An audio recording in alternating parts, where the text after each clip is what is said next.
Hello everyone. Welcome to the channel. Now in this video, I will show you how to delete Google account. Please subscribe to the channel.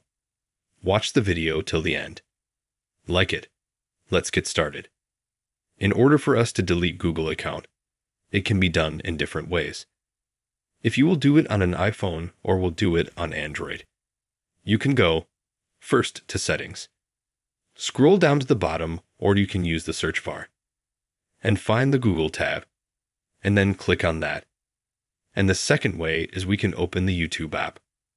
In the top right corner, we click on our profile, and click on Google Account Manager.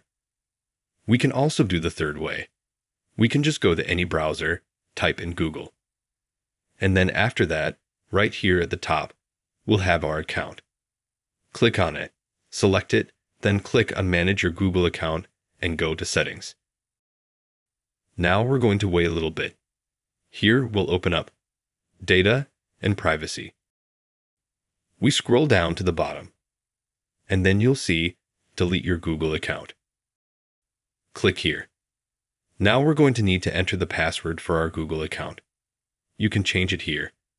Then click Next when you enter the password. Scroll to the bottom. And at the very bottom, it will say Delete Google. Click Delete, and then your account will be deleted. It will say you can restore it within 20 days. If you help them like this video, you can put a like. Subscribe to the channel. Thank you all for watching. Goodbye.